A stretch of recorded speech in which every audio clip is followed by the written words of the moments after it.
our American way of life. Isn't it grand? Peace, freedom, and bacon and eggs. Seems perfect. But what if it's not? Friends, your future may not be as secure as you think. Where will you be when the atomic bombs fall? Hello, my fellow Wastelanders and fellow open world gamers. What's up? It's Robbie with Open World Games, and we're talking about a ton today, including Fallout 4. So go ahead and use the video guide in the description below to skip ahead to the news you seek. So I know you guys want to know about Fallout 4. That's probably why you are here. Well, it looks like one of the designers on Destiny, Josh Hamrick, is heading to, guess where? Bethesda.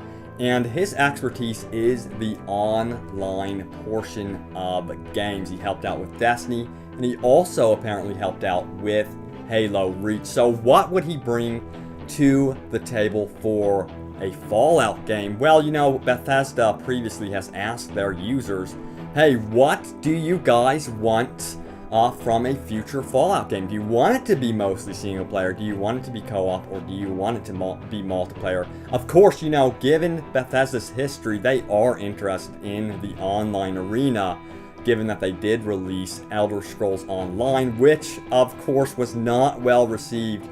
A lot of us felt like it didn't have a good story, and it didn't bring much to the table for Elder Scrolls fans. I personally really enjoy a good single player experience with my RPG games. Of course, Skyrim was absolutely incredible. I remember opening up my save file and seeing, holy crap, I have spent over 100 hours in Skyrim. I never usually do that with single player games, just to be honest with you guys. And I was absolutely blown away that Skyrim managed to pull me into their gaming world that much. And you know, I would expect Fallout 4 to go the same route, to be a major single-player experience offering hundreds of hours, if not limitless entertainment within an amazing wasteland-type game world. So that's what I'm expecting for Fallout 4. And you know, Pete Hines, one of the head honchos on Fallout, said he is not into, you know, multiplayer-centric games. So that's an indication also that we would be seeing a very single-player-oriented game for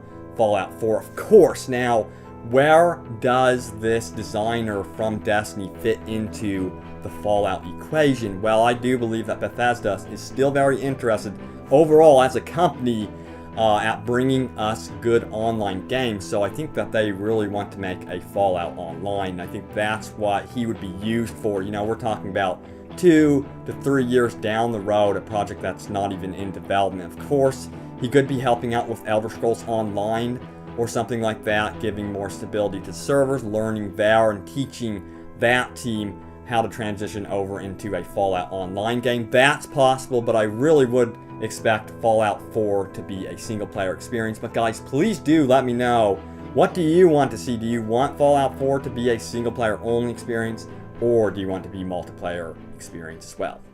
But guys, remember to mark your calendars for June 14th, because again, Bethesda has rented out a massive theater and are making their first ever E3 appearance. I mean, this is big, guys, so I would expect something huge from them, and I would honestly expect it to be something like Fallout 4.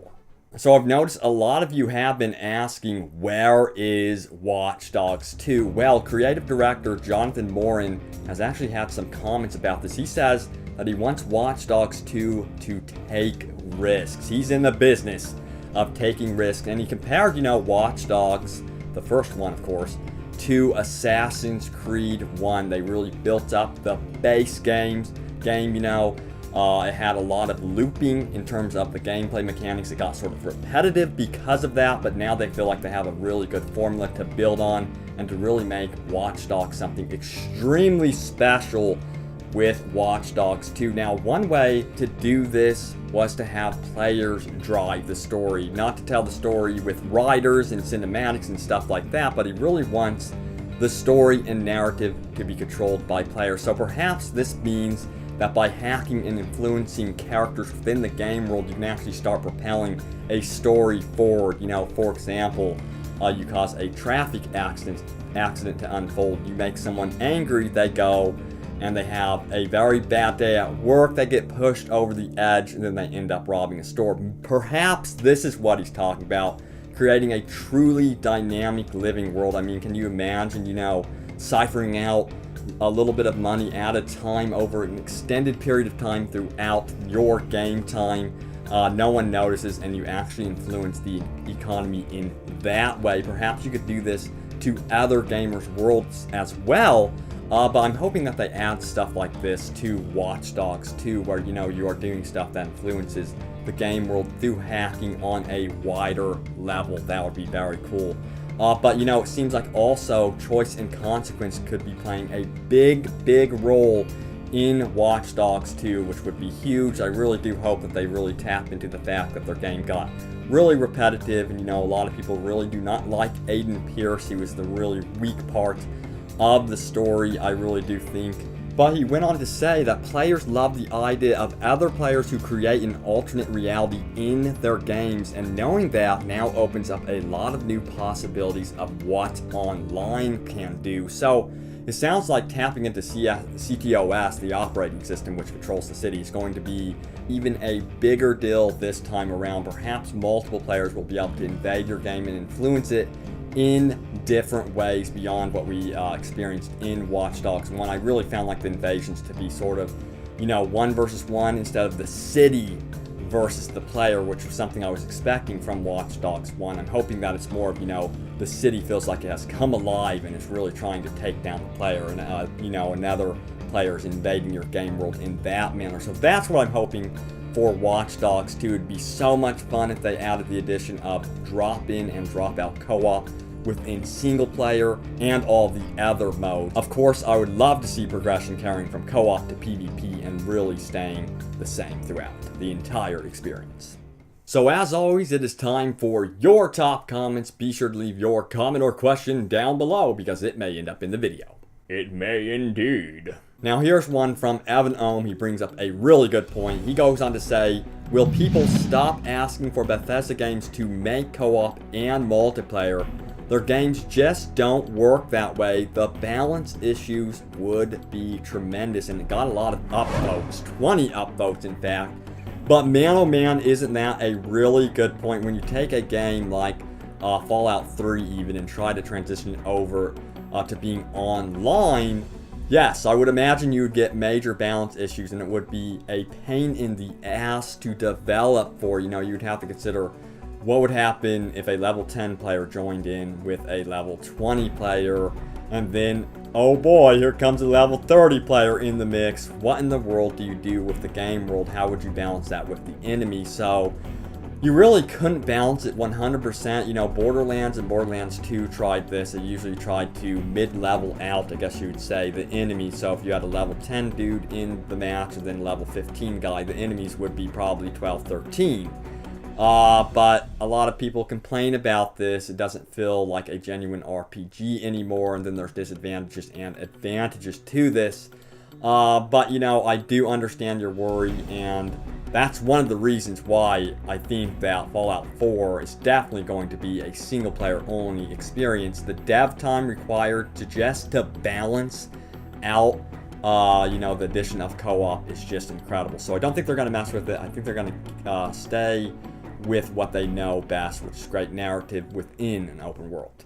So yes, even more concerned about Fallout 4 going multiplayer and co-op. Daniel Adamson says, why the hell do people want co-op or multiplayer? They did it with Elder Scrolls Online and it was shit. We need games with just single player. And I think Destiny, when I think about what you're talking about. I know Elder Scrolls Online is also a good example, although I haven't really spent much time with it, but I think of Destiny being a single player only experience and what it could have really been. It probably could have been a great single player experience. I feel like right now it has no soul. There's no story being told. There's no NPCs you run into in the open world. It drives me crazy sometimes with what online can do to a game. It feels like it destroys the soul of some of these games. So I really do hope that, Destiny, of course, learned from that mistake, and Elder Scrolls Online learned from some of their mistakes, of course, but The key thing is to really make it feel like they're keeping that narrative story going. I do think it is possible, especially if you have the narrative storytelling and choice and consequence system from Fallout 3 carry over into a Fallout Online-centric game. You know, just add the attachment of the player in the experience, but of course we have the whole balance issue once again. So, again, I hear your guys' concern. Single-player games always have a place in the gaming market. I mean, look at The Witcher 3. I know for a fact that game is going to sell off the charts, and it's 100% single player. So yes, they still have a place in the gaming world. Yep, I think that is going to do it for the comments and questions. But again, leave your comments down below because they could end up in the video. But guys, thank you so much for submitting your comments and questions. As always, I have a blast reading through each and every one of them. And of course, I am so freaking psyched for Fallout 4. I'm crossing my fingers that this announcement is real. It is so unnerving. You know, it would suck. It would absolutely suck if that day came, June 14th, and it was some other game, just to be honest. No matter what it is, it would just be heartbreaking for it not to be Fallout 4. It has to be Fallout 4. And then, of course, guys, please let me know what you think about Watch Dogs 2. Where do you guys want it to be headed next? Do you want to see it in London? Do you want to see it somewhere overseas, like in China and outside of the United States? Or do you want it to play safe and go to, you know, New York City or something like that? Please let me know in the comments below. But once again, guys, thank you for your support. Thank you for liking and sharing the video. It means the world to me. But guys, I will see you next time. Stay tuned for more news and open world gaming goodness. Thanks for watching.